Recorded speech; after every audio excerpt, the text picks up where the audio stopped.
नमस्कार, बहुत बहुत स्वागत है आपका भारत लाइव में। बहुत ज़रूरी है इस एपिसोड में आज आपसे उस विषय पर हम बात करेंगे जो विषय आपके लिए बहुत ज़रूरी है। बहुत ज़रूरी इसलिए है कि ये साल चुनावी है और 3 महीने के बाद चुनावी प्रक्रिया लगभग शुरू हो जाएगी। जिस तरह से आपने देखा होगा, भारत लाइव लगातार आपको अपडेट करता रहा है कि चुनाव आयोग और मुख्य चुनाव आयुक्त ने भी अब बैठकों का दौर शुरू कर दिया है और अलग अलग मुद्दों पर, अलग अलग तैयारियों पर वो जायजा लेना भी शुरू कर चुके हैं। लगभग कुछ चुनावी प्रक्रियाएं जो रुकी हुई थी कोरोना संक्रमण के दौरान, वो भी अब धीरे धीरे शुरू होने लगी हैं। सरकार का भी मानना है और आम जनता का भी मानना है कि चुनाव अपने नियत समय पर होंगे। नवंबर में नई सरकार का गठन करना जरूरी हो जाएगा, वरना संवैधानिक संकट आ जाएगा। इन सबके बीच जिस तरह से कभी पलड़ा इधर कभी पलड़ा इधर झुक रहा है, कहा यह जा रहा था कि इस बार जिस तरह से प्रवासी या फिर कहा जाए माइग्रेंट लेबर जो हैं या लोग जो वापस लौट करके आए हैं, नाम कोई भी आप दे दीजिए, मुख्यमंत्री जी भी नाम देते हैं और फिर उस नाम को कहते हैं कि नहीं, इसको नहीं, ऐसे होना चाहिए। खैर, ये तो राजनीतिक लोगों की बातें हैं, लेकिन हम सिर्फ यही कहते हैं कि जो बिहार के लोग बाहर जाकर के रोजी रोजगार कर रहे थे वो अब वापस आ गए हैं। उनके पास रोजी रोजगार नहीं है और ये कहा यह जा रहा है कि इस बार के चुनाव में बड़ी अहम भूमिका निभाने वाले हैं और सारा फोकस वहीं है। आपने सुना होगा, हमने भी अपने सर्वे और लोगों से बातचीत के आधार पर यह बात बताया था कि नीतीश कुमार को लेकर लोगों के मन में बड़ी गुस्सा है और ये गुस्सा चुनाव में भी दिख सकता है।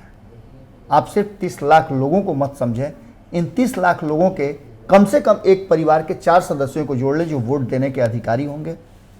अगर इनके बातों में और इनके दुख तकलीफ को इन 60, 65, 70 दिनों में अगर देखा होगा, झेला होगा, तो निश्चित रूप से उनका भी मन मिजाज बदल सकता है और उनके गुस्सा का प्रकोप सरकार को झेलना पड़ सकता है, यानी नीतीश कुमार को झेलना पड़ सकता है।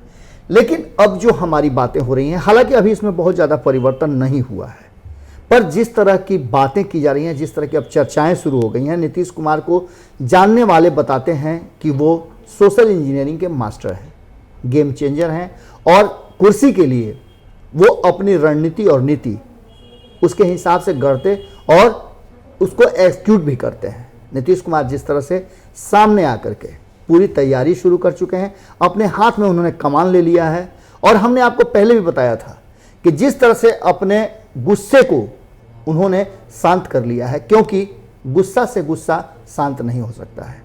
एक तरफ जहां बिहार में वापस आए लोग गुस्से में हैं, वहीं नीतीश कुमार को अपना गुस्सा शांत करना पड़ेगा। इन सब बातों को अगर देख लिया जाए तो आप इतना जरूर बता सकते हैं कि ये गुस्सा नीतीश कुमार पीने के लिए तैयार हैं।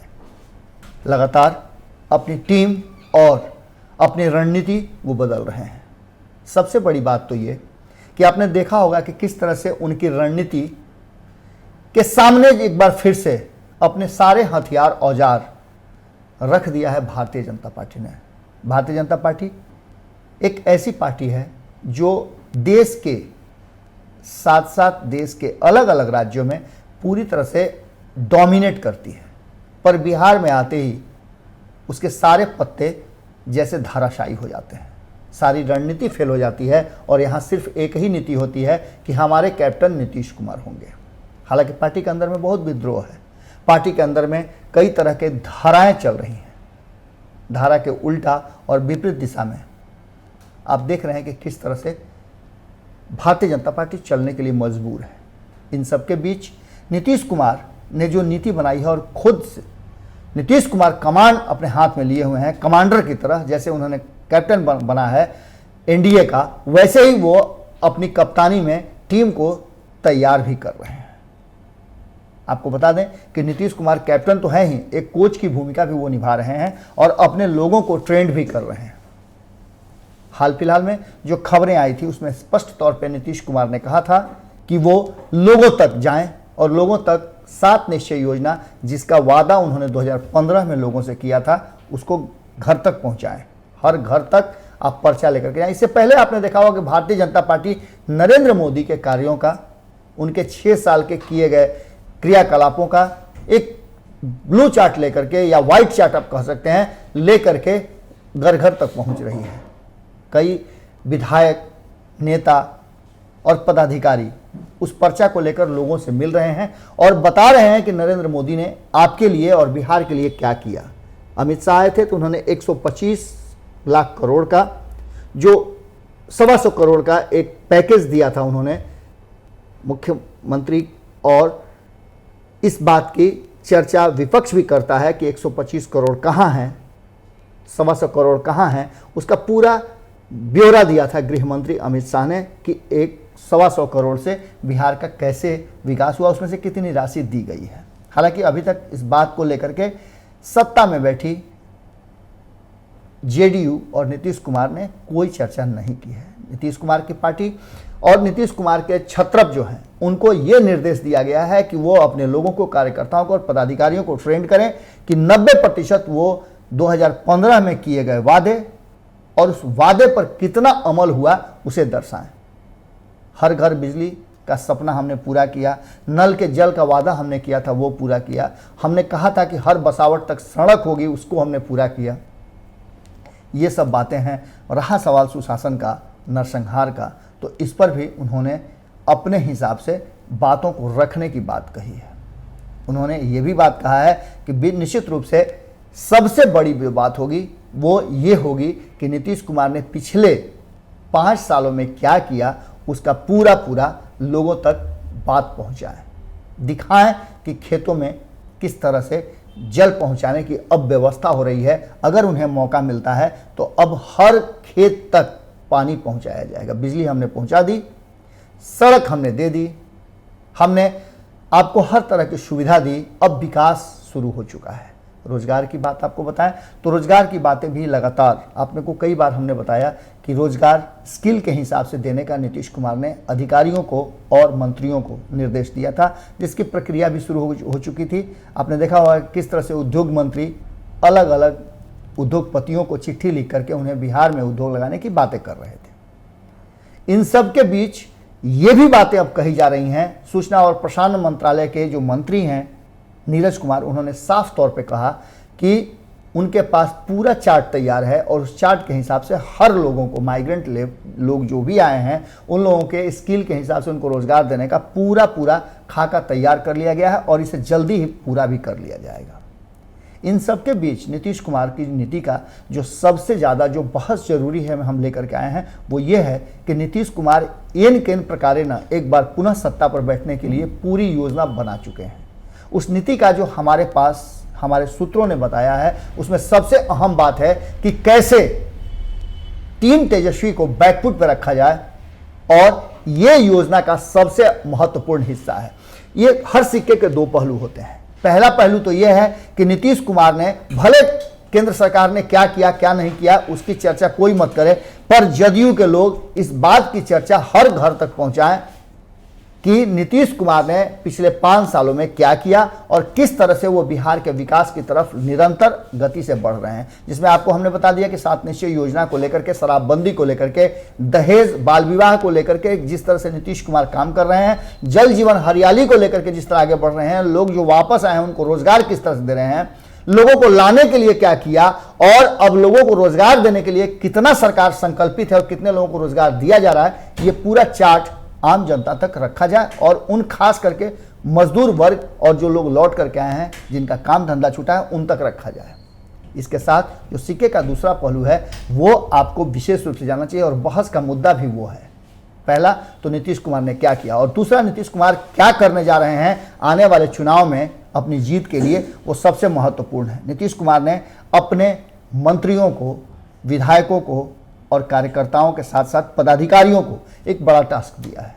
वो टास्क है लालू प्रसाद, राबड़ी देवी और लालू प्रसाद के शासनकाल जिसमें कांग्रेस भी हुआ करती थी, उसके पूरे स्थिति और उस समय के जो भ्रष्टाचार थे, जो क्राइम था, अपहरण था, लूट था, और जिस तरह की बातें लगातार चल रही हैं उन सब बातों को उजागर करने की बात की जा रही है। आपने देखा होगा कि इसमें पहल भी शुरू हो चुका है। टीम तेजस्वी पर अटैक करने के लिए नीतीश कुमार ने कई योजनाएं बनाई हैं। पहली योजना तो यह है कि लालू राबड़ी के शासनकाल में जो कुछ भी हुआ उसकी पूरी चर्चा आप देख रहे होंगे उनके मंत्री करना शुरू कर चुके हैं, उनके अगल बगल के पंचरत्न हैं वो करना शुरू कर चुके हैं और इसकी चर्चा हम लगातार कर रहे हैं। कहा यह जाता है कि कीचड़ से कीचड़ साफ होता है। अब कैसे कीचड़ से कीचड़ साफ होगा आप नहीं समझ सकते हैं, लेकिन हमारी समझ है कि कीचड़ में उतरकर कीचड़ साफ होता है। यह तो बात 2005 में भी हुई थी कि लालू प्रसाद के कुशासन को सुशासन में बदलने के लिए सुशासन बाबू ने वादा किया था और ये प्रक्रिया लगातार 15 साल से चल रही है। 15 साल में जब विपक्ष ने ये बात कही कि आपने 15 साल में क्या किया, इसका एक ब्लू चार्ट दे दीजिए, इसका एक फ्लो चार्ट दे दीजिए, लेकिन इस पर कोई भी बात नहीं, सिर्फ तुलनात्मक बातें हो रही हैं और यही इस बार के चुनाव का मुख्य मुद्दा भी होने जा रहा है। आपने देखा होगा किस तरह से बहुत ही मजे हुए और पुराने नेता जो बहुत कम शब्दों में अपनी बातें रखते हैं, हम विजेंद्र यादव की बात कर रहे हैं। विजेंद्र यादव ने जो बिजली मंत्री भी हैं, सीधे तौर पे एक बात तो ये कही कि नीतीश कुमार ने हर घर में बिजली पहुंचाई। जिन्हें ज़रूरत बिजली की थी, जो बिजली का यूज़ करना चाहते थे, उनके तक बिजली पहुंच गई और वो भी सुविधानुसार, कोई बिना परेशानी के। उसके साथ उन्होंने एक शब्द और जोड़ दिया कि लालू प्रसाद के शासनकाल में मुख्यमंत्री आवास पर नाच हुआ करता था, सीधे उनके घर में बैग जाया करता था जो भ्रष्टाचार के पैसे हुआ करते थे। सुशील मोदी भी आप देख रहे होंगे भ्रष्टाचार का एक नया फहरिस्त लेकर के आए हैं। अब 60 से ज़्यादा, 100 से ऊपर उन्होंने गिनाया है कि किस तरह से संपत्ति का अर्जन लालू राबड़ी ने किया है। ये सब बातें अब चर्चा में आएंगी और इसी पर चुनाव होने लगेगा। विकास कहीं पीछे छूट जाएगा और चर्चाएं वहां तक आ जाएंगी। इतना ही नहीं, इसके अलावा नीतीश कुमार ने एक बहुत बड़ा गेम चेंजर किया है और वो गेम चेंजर है कि कहीं ना कहीं टीम तेजस्वी में एक बड़ा सेंधमारी हो गया है और सेंधमारी करने का जिम्मा भी उन्होंने अपने छत्रपों को दिया है। आपने देखा होगा कि नीतीश कुमार के इर्द गिर्द 5 उनके पंचरत्न हमेशा घिरे रहते हैं और ये पंचरत्नों पर पूरी तरह से जिम्मेवारी दी गई है कि वो कैसे बिहार में पुनः नीतीश कुमार की सत्ता को स्थापित करेंगे। इसके लिए नीतीश कुमार ने अपना सीधे तौर पे एक रास्ता भी बना दिया है और एक चार्ट भी उन्हें दे दिया है कि किस तरह से काम करना है।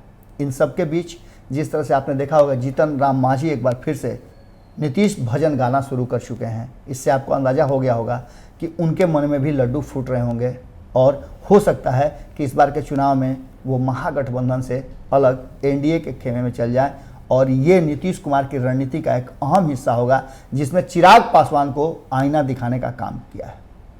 चिराग पासवान लगातार नीतीश कुमार की बुराई कर रहे थे और वहीं उनके विरोधी खेमे से जिसके साथ 36 का आंकड़ा रहा है, जिन्हें मुख्यमंत्री बनाया नीतीश कुमार ने और फिर मुख्यमंत्री की गद्दी से किस तरह से उतारा, ये अब किसी से छुपा नहीं है।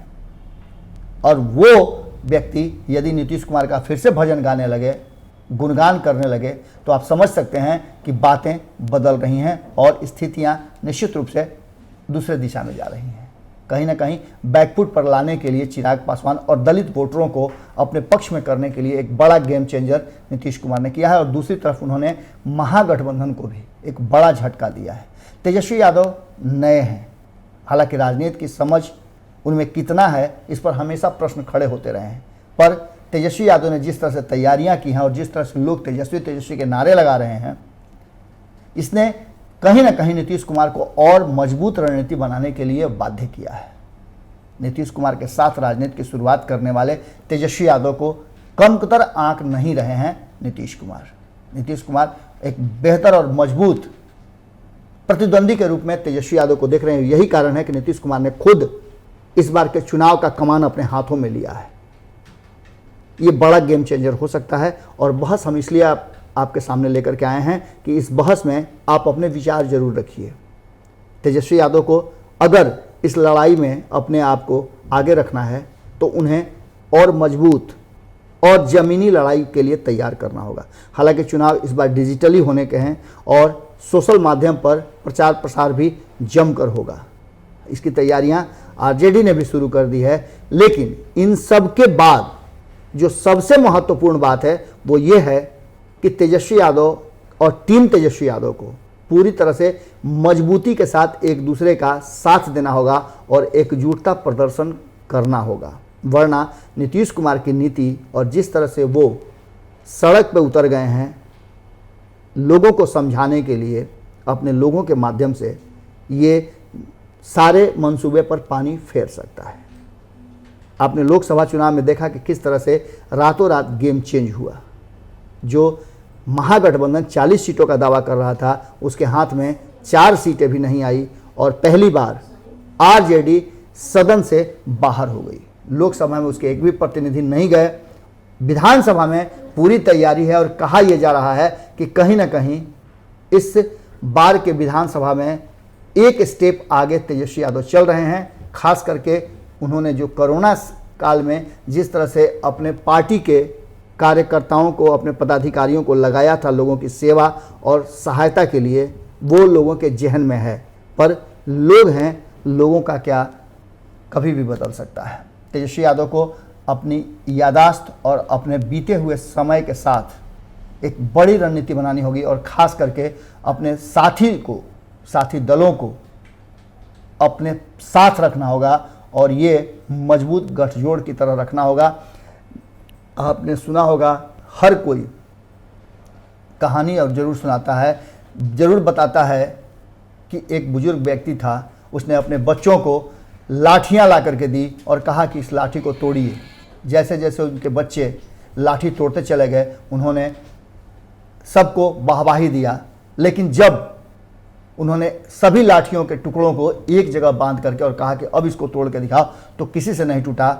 आप समझ सकते हैं कि इसका मतलब क्या है कि यूनिटी में ताकत है। कहीं ना कहीं एनडीए थोड़ा यूनाइट नज़र आ रहा है। 3 दल हैं, 3 दल में 2 दल लगातार और 2 दल के मुखिया एकजुट नज़र आ रहे हैं। पर महागठबंधन में ऐसा नहीं है। महागठबंधन के अलग अलग दल कहीं ना कहीं तेजस्वी यादव पर दबाव बना रहे हैं और उन्हें इस बात के लिए कह रहे हैं कि वो एरोगेंट हैं, वो लोगों से बात नहीं करते हैं, उन्हें आगे आना पड़ेगा। अगर लीडर हैं तो लीड करने का प्रक्रिया उन्हें शुरू करना पड़ेगा। और किसी को आपत्ति नहीं है कि तेजस्वी यादव मुख्यमंत्री के उम्मीदवार बने, पर इस बात की ज़रूर लोगों में एक दुख है कि वो उनसे खुल कर के बात क्यों नहीं करते हैं, उन्हें अपने साथ बैठाते क्यों नहीं हैं और उनकी बैठकों में आते क्यों नहीं हैं। देखने वाली बात होगी कि क्या तेजस्वी यादव इन सब बातों को समझ करके नीतीश नीति को मात देने के लिए खुद को तैयार करते हैं एक मजबूत विकल्प के रूप में और अपने साथियों के साथ, या फिर महागठबंधन में सेंधमारी कर नीतीश कुमार एक बार फिर से तेजस्वी यादव को मात देने के लिए अपनी रणनीति को कारगर बनाते हैं। बहस का मुद्दा जो है वो कैसा लग रहा है आपको, किस तरह से आप कनेक्ट हो रहे हैं हमारे साथ, ये ज़रूर बताइएगा। अगर आपके पास भी कोई मुद्दा है, कोई विचार है तो ज़रूर दीजिएगा, क्योंकि कमेंट बॉक्स में दिया गया वो मुद्दा और बात हमारे लिए आगे का रास्ता तय करती है। उसके आधार पर हम आपके बातों को जानते हैं, आपके मन मिजाज को जानते हैं और तब हम और ज़्यादा आपके लिए बिहार के राजनीति के छुपे हुए एजेंडे में से बाहर निकाल कर आप तक पहुँचाते हैं। आपको फैसला लेना है कि आपका मुख्यमंत्री कौन होगा, आप किसे अपने क्षेत्र का, अपने विधानसभा का विधायक चुनेंगे।